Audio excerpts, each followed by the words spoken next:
Assalamualaikum warahmatullahi wabarakatuh. Halo teman-teman, perkenalkan, nama saya Fani Dian Pertiwi, mahasiswi dari Institut Teknologi dan Bisnis Ahmad Dahlan Jakarta. Saya ada di jurusan Strata 1 Manajemen. Tujuan saya membuat video ini yaitu untuk memenuhi tugas saya dari mata kuliah Praktikum Al-Quran dari dosen Ibu Yulianti Mutmainah. Dan hari ini saya akan membahas tentang musibah. Oke teman-teman, langsung saja kita ke materi ya. Nah, yang pertama, kata musibah yang dimaksudkan di sini adalah bencana sebagai suatu peristiwa menyedihkan yang menimpa. Namun demikian ada beberapa pengertian berkenaan dengan musibah yang berarti fitnah. Fitnah ini dalam bahasa pengertian Arab ya. Musibah berarti bala dan musibah yang berarti azab. Musibah itu secara kebahasaan adalah apa yang menimpa, apa yang mengenai terhadap sesuatu dan bisa apa saja. Semisal, seseorang menembak dengan peluru dan pelurunya tepat mengenai sasaran, dan peluru yang tepat mengenai sasaran itulah musibah. Musibah itu apa yang menimpa atau mengenai sehingga dapat berkonotasi baik dan dapat pula berkonotasi tidak baik. Dalam terjemahan Al-Quran surat An-Nisa ayat 79 disebutkan bahwa apa saja nikmat yang kamu peroleh adalah dari Allah, dan apa saja bencana yang menimpamu maka dari kesalahan dirimu sendiri. Kami mengutusmu menjadi Rasul kepada segenap manusia, dan cukuplah Allah menjadi saksinya. Jika musibah itu bisa baik dan bisa juga tidak baik, hanya saja pengertian secara umum musibah itu selalu dikonotasikan sebagai sesuatu yang tidak baik. Oleh sebab itu, ta'rif musibah adalah kullu mahrumin yahulul bil insan, atau segala sesuatu yang tidak disukai yang menimpa diri manusia. Yang kedua, musibah sebagai fitnah. Fitnah dalam pengertian kebahasaan Al-Quran, bukan fitnah dalam pengertian bahasa Indonesia. Kalau dalam bahasa Indonesia yang umum dipahami selama ini, fitnah adalah berita yang tidak ada dasarnya atau tuduhan yang tidak ada buktinya.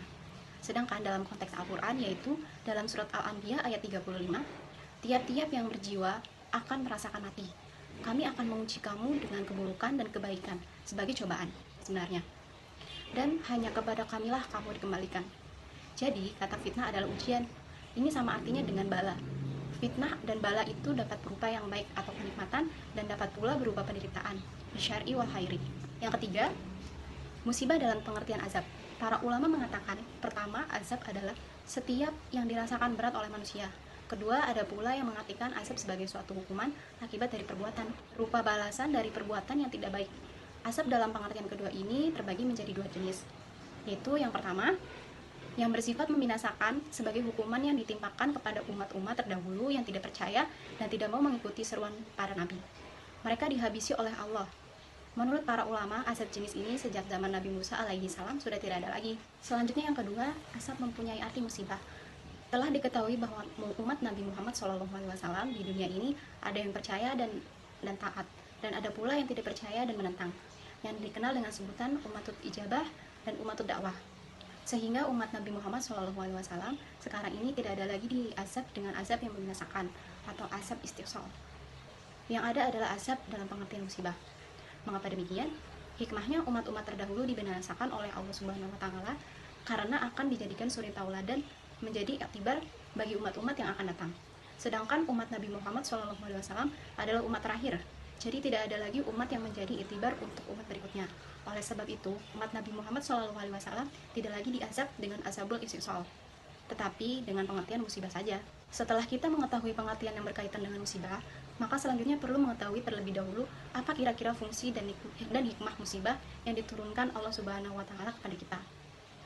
Sehingga dengan mengetahuinya akan menjadikan setiap kaum muslimin bertambah imannya, bertambah semangatnya dalam beribadah, tidak selalu dirundung kesedihan, keputusasaan, apalagi menjadi lalai, bahkan sesat mencari alternatif-alternatif yang bertentangan dengan syariat agama.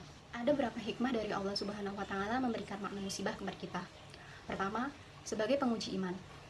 Sebagai contoh, ketika umat Islam pada periode pertama hijrah dari kota Mekah ke Madinah, mereka mengaku sudah beriman. Mereka diperintah Allah untuk berhijrah. Di tengah-tengah perjalanan, mereka dihadang oleh orang-orang kafir yang hendak membunuhnya. Bahkan sebagian dari mereka benar-benar terbunuh. Mengalami hal yang demikian ini, sebagian umat Islam ada yang mengerutu merasa kesal. Kami ini sudah beriman, masih saja dibunuh oleh orang-orang kafir. Seolah-olah mereka memprotes Allah Subhanahu wa Ta'ala. Akhirnya, turunlah surat Al-Ankabut ayat 1-3. Alif Lam Mim. Apakah manusia itu mengira bahwa mereka dibiarkan saja mengatakan kami telah beriman, sedangkan mereka tidak diuji lagi? Dan sesungguhnya kami telah menguji orang-orang sebelum mereka. Maka sesungguhnya Allah mengetahui orang-orang yang benar, dan sesungguhnya Dia mengetahui orang-orang yang dusta. Kedua, untuk meningkatkan derajat seseorang. Ada sebuah pertanyaan dari seorang sahabat yang bernama Sa'ad bin Abi Waqqas kepada Rasulullah SAW. Wahai Rasulullah, mana manusia yang paling pedih ujiannya di dunia? Rasulullah menjawab, yang paling sedih ini adalah para nabi, kemudian para salihin, kemudian para ulama, dan kemudian para orang-orang yang mirip dengan ulama. Ini artinya semakin tinggi kualitas dan keimanan seseorang, semakin tinggi pula tingkat ujian hidupnya. Adam alaihi salam ketika masih jadi pengantin baru, mengapa harus dipisahkan oleh Allah? Nabi Yunus alaihi salam harus dimakan oleh ikan. Jadi kalau hendak dipikirkan secara emosional, mengapa Allah membiarkan nabinya dimakan ikan? Kalau menurut hawa nafsu manusia, mengapa tidak yang jahat saja dimakan oleh genderuwo? Nabi Musa alaihissalam saat masih bayi dibuang ke sungai, kemudian ditemukan oleh keluarga Firaun. Nabi Yusuf diceburkan ke dalam sumur. Nabi Muhammad mendapat teror, sehingga umat Islam hijrah ke Habasyah sampai 2 kali. Nabi Muhammad hijrah ke Taif dilempari batu sampai berdarah. Ada hadis riwayat Ibnu Majah dan Ibnu Tabrani yang menyatakan, besarnya pahala tergantung besarnya ujian. Artinya semakin tinggi tingkat seseorang, semakin dekat dengan Allah, semakin tinggi ujiannya. Ibarat pohon semakin tinggi, maka semakin kencang angin yang menerpanya. Ketiga, musibah itu sebagai pencuci dosa. Ada contoh kisah menarik ketika Rasulullah datang menengok seorang badui yang sedang sakit panas. Dan Rasulullah SAW berkata, sakitmu itu sebagai pencuci dosa-dosa.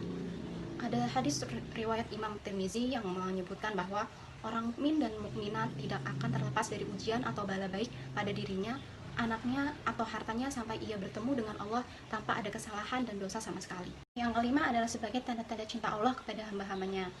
Dalam hadis riwayat Imam At-Tabrani, Allah ketika mencintai seseorang atau sekelompok orang, Allah akan menguji mereka. Siapa yang rela dengan ujian Allah, ia akan mendapatkan ridho Allah. Bisa dalam bentuk maghfirah, rahmat, afwan, kafarah, dan seterusnya. Dan siapa yang marah akan mendapat murka Allah. Yang keenam, ini mirip-mirip juga dengan apa yang dikehendaki baik oleh Allah. Yaitu orang yang dikehendaki baik oleh Allah, dia diberi ilmu dalam masalah agama. Lalu Allah menghendaki baik kepada hambanya, Allah akan mensegerakan siksaan itu di dunia yang sebenarnya di neraka, lalu dipindahkan ke dunia sehingga menjadi kecil. Hanya berupa pusing, gatal, sakit perut, mules. Berbeda terhadap orang kafir yang dikehendaki jelek oleh Allah. Maka dosa-dosanya itu tidak diganti dengan tebusan musibah, tetapi dikumpulkan semuanya dan dipindahkan ke akhirat, yakni hatta huyafu yaumul aimah. Nah teman-teman, dari keenam hikmah yang diberikan oleh Allah kepada kita kaum muslimin, Rasulullah bersabda, ajabanil amril mukmin, sungguh mengagumkan sikap orang mukmin semuanya, perilakunya positif apabila diberi kenikmatan dan bersyukur kepada Allah Subhanahu wa taala. Apabila diberi musibah ia bersabar. Tidak ada nikmat kecuali bersyukur dan tidak ada musibah kecuali bersabar. Dalam Al-Quran dinyatakan untuk orang-orang yang bersabar. Berilah kabar gembira kepada orang-orang yang sabar. Sikap yang pertama menghadapi musibah adalah sabar. Bagaimana kita meyakini bahwa kita adalah milik Allah, mau diberi apa oleh Allah, terserah Allah. Tidak ada kekuatan kecuali dari Allah. La haula wala quwata illa billah. Yang kedua adalah dengan ikhlas, bahwa segala sesuatu adalah kehendak dari Allah. Jadi orang mukmin yang sempurna imannya adalah apabila mendapat musibah ia bersabar, dan apabila ia mendapat kenikmatan ia bersyukur.